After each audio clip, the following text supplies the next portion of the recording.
మన దేశాన్ని మనం పాలించుకునేటట్టు ఒక రాజ్యాంగం రాసుకొని సర్వసత్తా కలిగిన దేశంగా చెప్పుకున్న రోజే 26 జనవరి జెండా వందనం.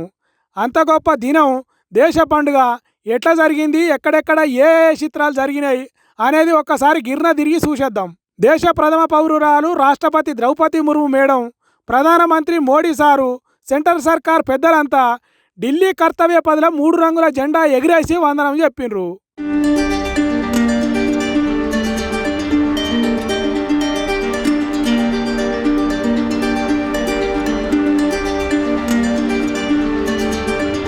ఇక ఇక్కడ తెలంగాణ గవర్నర్ జిష్ణుదేవ్ వర్మ పెరేడ్ గ్రౌండ్లో జెండా ఎగిరేయంగా మంత్రులు, ఆఫీసర్లు సెల్యూట్ కొట్టి వందే మాతరం పాడినరు.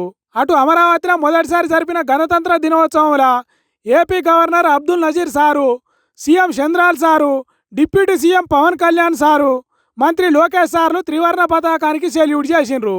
అయితే ఈ జెండా పండుగకు పవన్ కళ్యాణ్ సార్ భార్య అన్నా లెజినోవాను ఎంటబెట్టుకొని వచ్చిండు. స్టేజ్ మీద కొత్తగా ఇప్పుడే కలిసిన వాళ్ళ తీరుగా ముచ్చట్లు పెట్టిండ్రు వాళ్ళు. తెలంగాణ భవన్లో BRS party working president, party పెద్దలు, కార్యకర్తలు జెండాకు సెల్యూట్ చేసిండ్రు.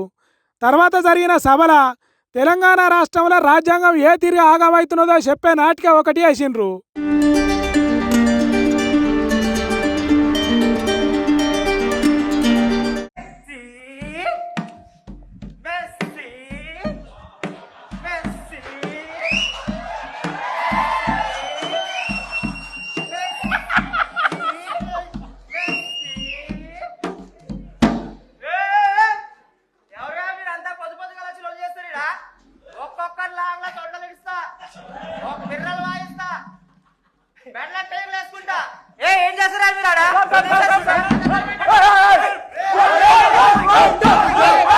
రాజకీయాల ముచ్చట్లు ఇట్లుంటే ఇవాళ ఇక్కడ చూడండి, 3 రంగుల జెండాకు వందనం ఏ తీరుగా చేసిండ్రో.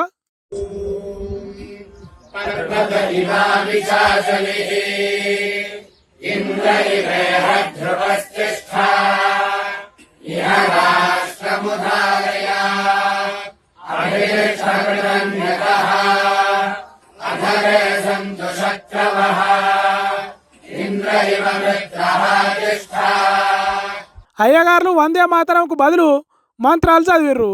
మరి అట్లా కూడా జెండా వందనం చెప్పచ్చు అనేది మనకు తెలియదు, కానీ చాలా దిక్కుల 3 రంగుల జెండాకు వందనం చేసిండ్రు. అంతా మంచిగానే ఉన్నది.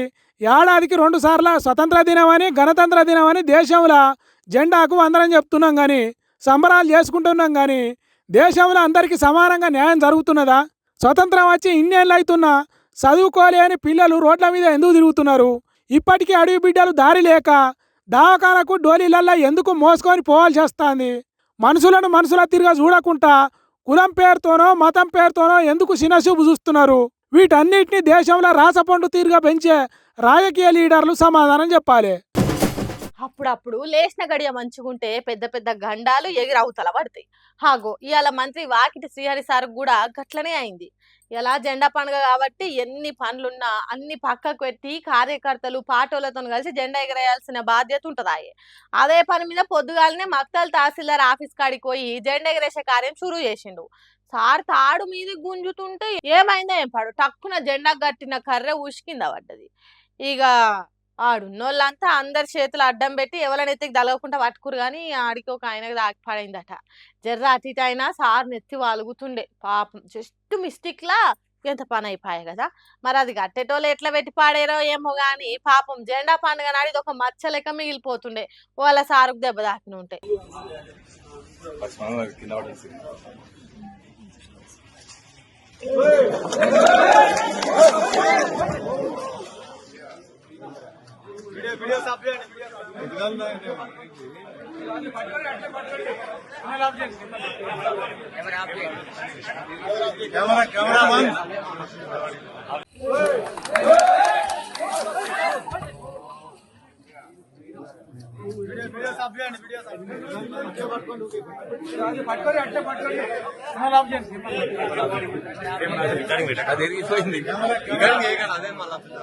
అది